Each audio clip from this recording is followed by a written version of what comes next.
Medicine का dictionary में meaning अगर देखेंगे, डिक्शनरी मेडिसिन का मीनिंग है any science which can help you to control, cure or prevent disease is called medicine. कोई भी साइंस जो आपके बीमारी को रोकता हो, ठीक करता हो, वो मेडिसिन। साइंस होना चाहिए, उसके पीछे कोई लॉजिक होना चाहिए, वो आपकी बीमारी को प्रिवेंट करने में या क्योर करने में काम आना चाहिए। That is medicine. Medicine is not just pill, कि टैबलेट होगा तो उसको मेडिसिन बोलेंगे। तो 3 तरह की मेडिसिन जो आपको दी जा रही है, और उनमें सबसे ज्यादा इंपॉर्टेंट मेडिसिन जो इसलिए मैं सबसे पहले ले रहा हूं, that is called time as medicine. ये सबसे बड़ा, सबसे जरूरी मेडिसिन है, जो किताब भी आपके हाथ में ही है, the circadian doctor, time as medicine. अगर आप ये चाहते हैं कि आपके बॉडी में जो भी ट्यूमरस ग्रोथ है वो ना रहे या और ना बढ़े, या कैंसरस अगर कोई एक्टिविटी एक्चुअली चल रही है, ये तो है 2 नाम लिए मैंने, जय दीपेंद्रवती, ये तो है नकली पेशेंट। नकली पेशेंट मतलब कागजी पेशेंट, कागज में तो पेशेंट है, असली में नहीं है, राइट।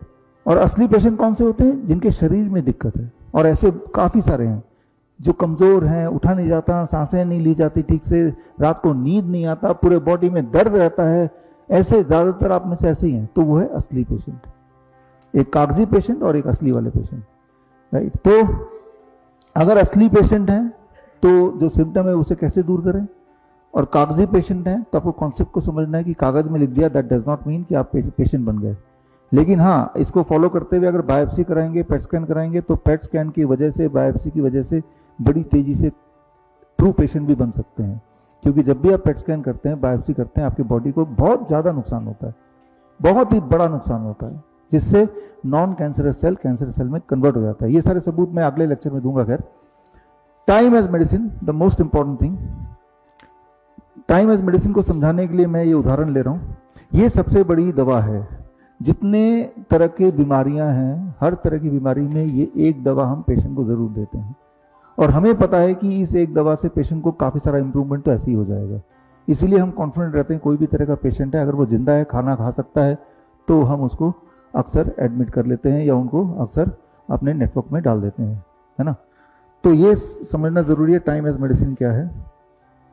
अब देखिए यहाँ पे घड़ी के पीछे जो होता है, मैंने घड़ी के आगे बना दिया। ये अलग अलग तरह के साइज के गियर हैं, उन गियर के रोटेशन से घड़ी के सेकंड्स, आवर एंड मिनट का कांटा चल रहा है।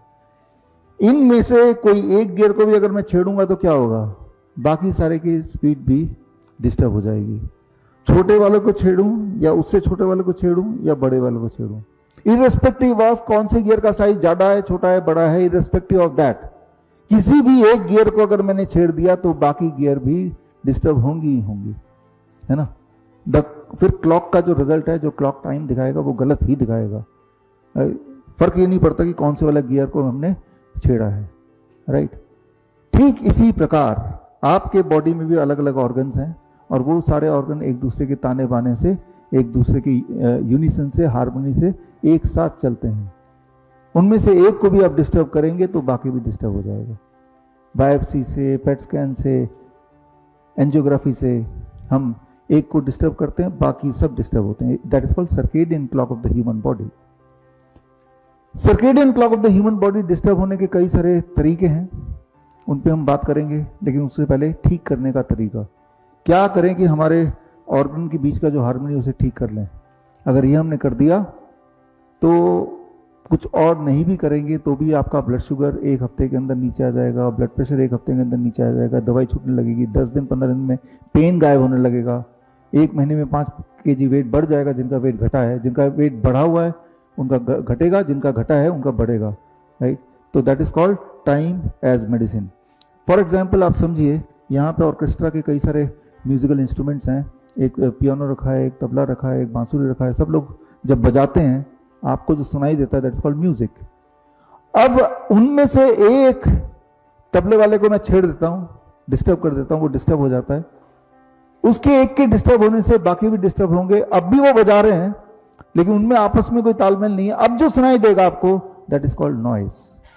नॉइज में भी ये सब बजा रहे हैं, म्यूजिक में भी ये सब बजा रहे हैं, बस एक में तालमेल नहीं है।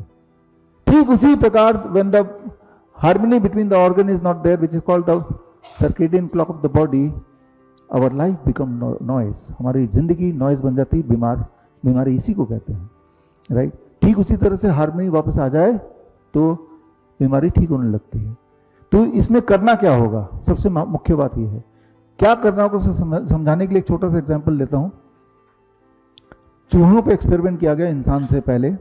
आपने गौर किया होगा, आधी रात को जब उठते हैं पानी पीने के लिए, पेशाब जाने के लिए किचन जाते हैं, अचानक आपको चूहे की एक्टिविटी की आवाज़ आती है, कुछ कुतरने की आवाज़ आती है। वो अक्सर रात को ही आती है, मिडनाइट को आती है, दिन में नहीं आएगी। चूहे को भगवान ने इस प्रकार बनाया, नॉक्टर्नल एनिमल, मतलब वो रात को खाएगा, दिन में आराम करेगा। That's how rat is design by the God.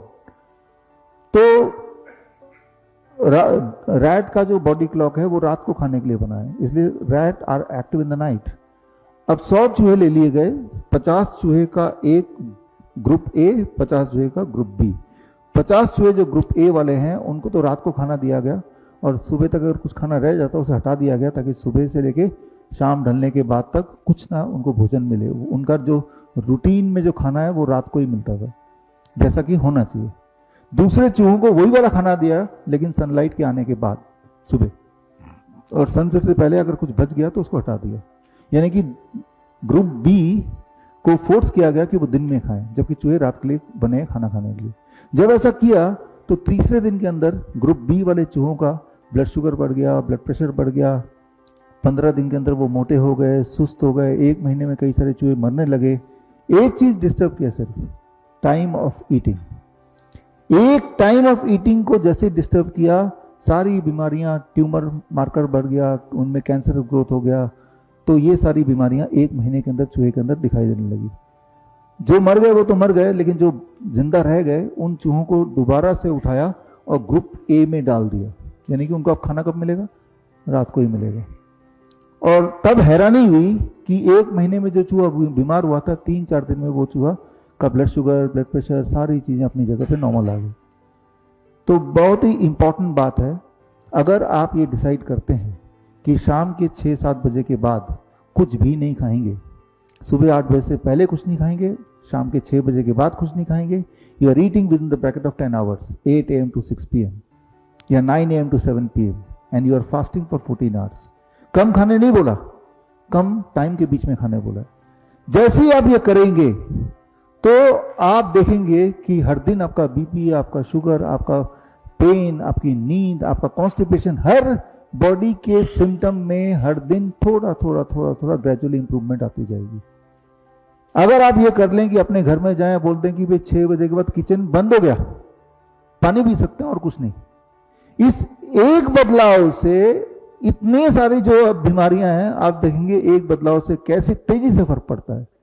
बड़ी से बड़ी बीमारी का आसान से आसान इलाज घर बैठे ही हो सकता है। अधिक जानकारी के लिए कांटेक्ट करें nearest doctor BRC clinic @home।